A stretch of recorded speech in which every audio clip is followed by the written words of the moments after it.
Coucou, c'est Mimine. Vous, les humains, vous pensez qu'on ne comprend rien. Mais laissez-moi vous dire un secret. Quand mon humain me parle, vraiment me parle, oh, je le sens tout de suite. Je ne parle pas des ordres secs que vous lancez en passant, les viens là, jetés en l'air comme si on était de simples objets. Non, je parle des vrais mots, ceux qui ont du poids. Quand il rentre et qu'il me dit un vrai bonjour, en me regardant dans les yeux, je redresse la queue bien haut. C'est mon signal. Ça veut dire je te vois. Tu n'es pas juste un meuble poilu qui décore le salon, mais un être vivant avec une opinion bien tranchée. Et croyez-moi, mon opinion est souvent très différente de la sienne, surtout quand il s'agit de la répartition équitable du canapé. Et puis, il y a le mot magique, merci. Ah, ce mot-là, il me fait fondre un peu, parce que oui, j'ai choisi de venir vers toi. Oui, je t'ai fait l'honneur de ma présence sur tes genoux pendant que tu regardes ta série. Reconnaître ce geste, ce n'est pas de la politesse, c'est du respect. Et moi, Mimine, j'aime le respect. C'est la base de toute colocation réussie, non? Je dois aussi avouer que j'apprécie particulièrement quand il dit pardon ou excuse-moi.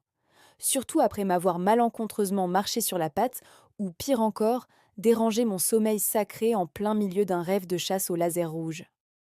Dans ces moments-là, je le regarde. Un regard appuyé, plein de jugements silencieux, juste pour qu'il comprenne la gravité de son acte. Mais je note l'effort. Et je pardonne? Enfin, après quelques minutes de bouderie stratégique.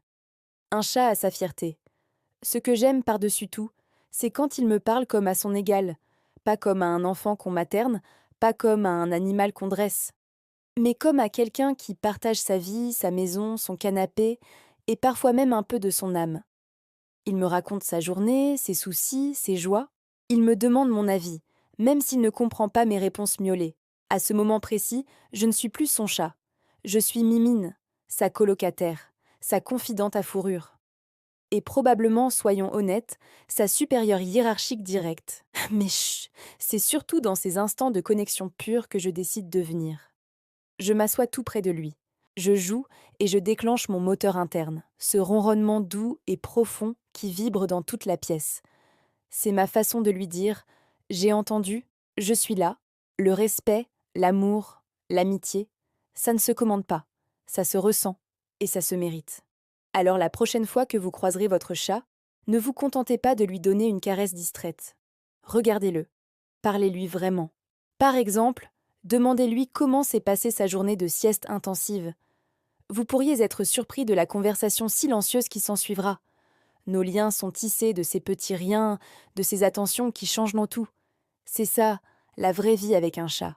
Un échange constant, une compréhension qui va bien au-delà des mots. Merci de m'avoir écouté et surtout partagé mes pensées félines. Si vous avez aussi un compagnon à quatre pattes, qui est bien plus qu'un simple animal de compagnie, partagez cette vidéo.